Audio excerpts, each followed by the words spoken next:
Jangan lupa like, komen, dan subscribe channel YouTube TVRI Bengkulu, serta nyalakan notifikasinya. Assalamualaikum warahmatullahi wabarakatuh. Salam jumpa pemirsa TVRI Bengkulu. Jumpa kembali bersama saya Agnes Samadani dalam acara Opini Obrolan pagi ini.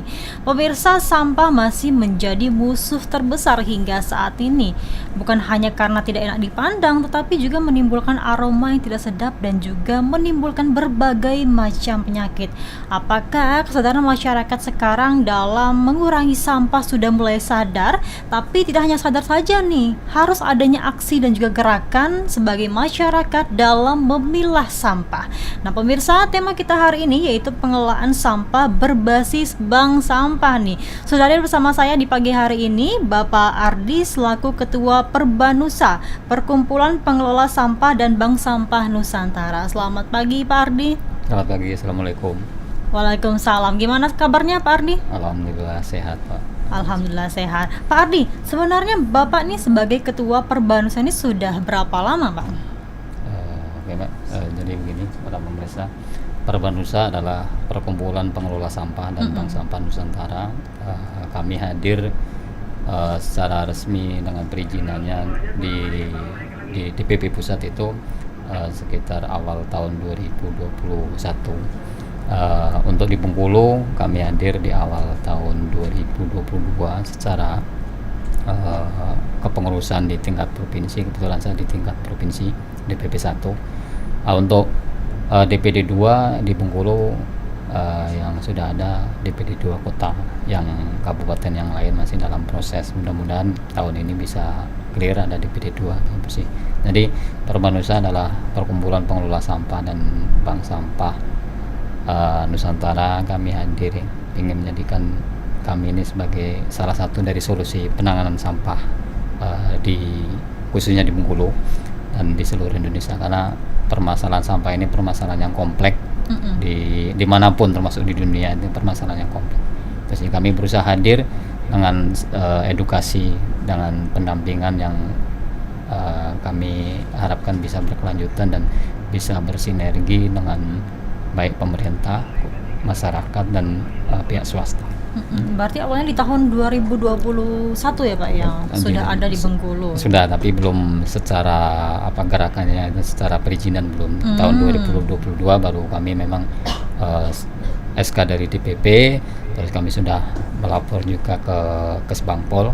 Itu alhamdulillah sudah clear semua, dan Perbanusa ini sebuah organisasi yang memang perizinannya sudah lengkap sampai AHU untuk pengelolaan sampah berbasis risiko juga sudah alhamdulillah sudah ada. Tinggal bagaimana nanti kami karena tujuan ini Perbanusa itu kan perkumpulan usaha, jadi perkumpulan yang bersifat sosial, tapi dari sosial bisa menghasilkan sesuatu yang nanti di endingnya. Jadi kami sepakat di Bengkulu itu memang edukasi dan pendampingan untuk bank sampah atau pengelola sampah kayak TPS 3R ataupun pengelola sampah yang memang mau bergabung dengan kami. Di Perbanusa juga kami selalu terbuka mengajak siapapun untuk bergabung dengan Perbanusa, dan Perbanusa tidak akan meminta istilah kayak iuran perbulan anggota. Tidak. Karena yang jadi anggota itu personelnya ya, bukan kegiatannya, bukan bank sampah atau usahanya, tapi personalnya. Dan alhamdulillah kami hadir sudah lebih di 30 provinsi di seluruh Indonesia. Itu secara administrasi kami sudah perizinan sudah lengkap, tinggal dibahas. Tapi yaitu kita kembali bahwa yang lebih penting untuk penanganan sampah adalah edukasi dan pendampingan yang berkelanjutan. Sebaik apapun program, sebesar apapun dana yang dikucurkan, itu tidak akan bisa berjalan tanpa edukasi yang berkelanjutan dan pendampingan. Nah, kalau kita ngomong bank sampah, banyak sih bank sampah yang sudah berdiri tapi belum optimal, dan ini perlu waktu yang sangat panjang suatu bank sampah bisa mencapai kegiatan yang sangat optimal. Tapi alhamdulillah dengan berjalannya waktu, dengan kegiatan kami yang bersifat edukasi itu, khusus di Kota Bengkulu ini sudah ada beberapa bank sampah yang memang sudah eksis jalan, kayak yang di Bank Sampah Karya Bersama di Kelurahan Sumber Jaya, terus kelurahan Bank Sampah Vandekite yang ada di Kelurahan Surabaya, Bank Sampah PKK Kelurahan Lempuing, itu yang berjalan. Kalau secara administrasi mungkin saya mendengar informasi bahwa ada 26 bank sampah di Kota Bengkulu. Di Kota Bengkulu saja ya. Tapi kan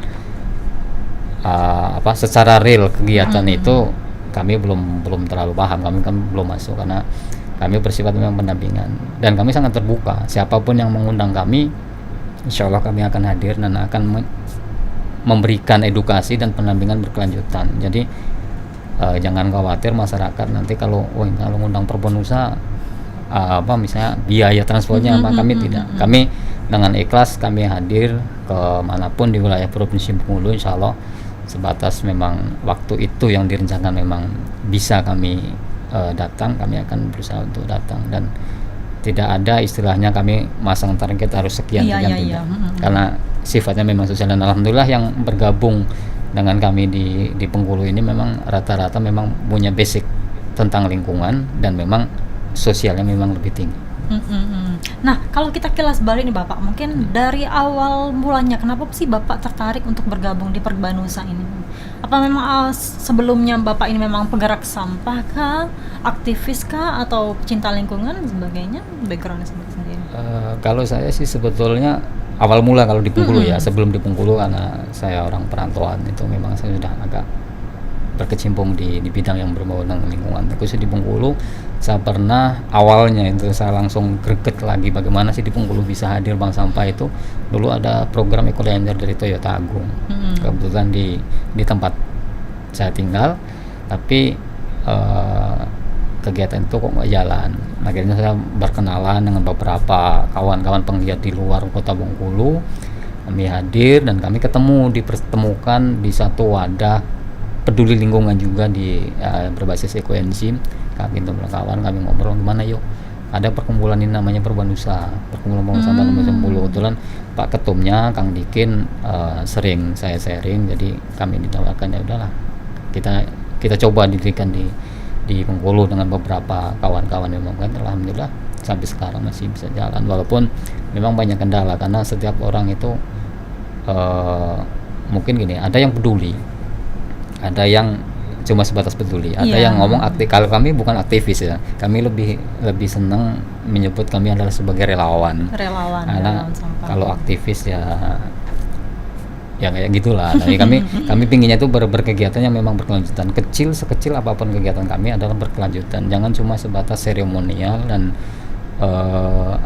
akhirnya itu mungkin menjadi kadang kami ingin punya kegiatan tapi pihak-pihak lain kegiatan itu sudah biasa. Dan ini akan menjadi tantangan juga bagi Perbanusa khususnya di Bengkulu dan tantangan juga bagi kawan-kawan di daerah, apalagi kalau kita merujuk pada aturan tentang bank sampah. Kalau kita bicara tentang pengelolaan berbasis pada bank sampah itu kan sudah jelas sekali di aturan-aturan. Paling tidak kita akan mengacu pada Undang-Undang Nomor 18 tahun 2008 bagaimana pengelolaan sampah. Di situ ada peraturan Menteri KLHK juga ada, edaran dari Menteri PU juga ada. Bagaimana sih bank sampah ini bisa eksis? Jadi kesadaran masyarakat ini yang lebih utama, makanya kami lebih memilih kepada kegiatan yang bersifat sosial edukasi. Kami akan mendampingi, ayo di mana dan bagaimana sih memilah sampah dari rumah tangga, nanti timbulnya sirkular ekonomi. Jadi kita kembali kepada kesadaran masyarakat. Tapi setelah masyarakat sadar, ada suatu gerakan, ya pemerintah berarti harus bertanggung jawab juga dengan kegiatannya. Karena program itu kan kita membantu program pemerintah secara umum kan itu, karena itu program pemerintah yang kita bantu. Jadi yang kadang masyarakatnya sudah siap, nah dukungan ini yang kurang. Tidak lepas juga dari pihak swasta. Alhamdulillah Perbanusa Bengkulu sudah ada belum komitmen bersama, tapi beberapa kali kegiatan memang sudah ada support dari pihak swasta dan itu alhamdulillah, karena pihak swasta pun ada kewajiban dengan dana CSR atau apa untuk gitu. Jadi kami pingin sih di Kota Bengkulu ataupun di Provinsi Bengkulu ini ayo duduk bareng tentang pengelolaan itu, dan secara hasil akhirnya dari kegiatan pilah sampah dari rumah itu sebenarnya sangat besar. Salah satu orang bilang ada program banyak kan, sampah adalah slogan sampah adalah berkah, sampah adalah uang atau cuan. Itu memang banyak hal. Cuma bagaimana kita misalnya, tapi paling tidak gini, kalau kita melakukan itu, hal ekonomisnya pasti akan berjalan. Kalau kita tidak bisa mulai mengurangi, minimal kita bisa lebih bijak bagaimana mengelola. Jangan lihat ekonomisnya dulu berarti harus ada tindakan terlebih dahulu. Karena kita lihat ekonomisnya itu tidak akan jalan. Karena gini, itu kan nilainya mungkin kecil. Nah, orang akan berpikir begini, kalau misalnya di bank sampah, kita bicara bank sampah, kalau setiap anggota akan berlomba-lomba menjadi nasabah yang tabungannya banyak, karena bank sampah itu kan sifatnya tabungan, tidak bayar cash ya, kita timbang tabung. Nah, berarti kan kita ada kemarin ya, berarti kita harus jadi pemulung. Saya bilang jangan bicara sebagai pemulung, tapi oke lah kita jadi pemulung, tapi pemulung yang memang pemulung yang punya kelas. Nah, ada yang ngomong, terus nanti kalau misalnya kami sudah bisa ngelola sampah sendiri, berarti kami tidak perlu ke bank sampah. Ya nggak masalah, tapi yang penting bagaimana sampah itu bisa selesai di rumah tangga atau bisa selesai di bank sampah. Dalam skala kecil saja terlebih dahulu ya. Baik Pak Ardi, kita jeda dulu. Kita bahas lagi nanti dengan tema kita, yaitu pengelolaan sampah berbasis bank sampah. Pemirsa, kami akan kembali setelah jeda pariwara berikut ini.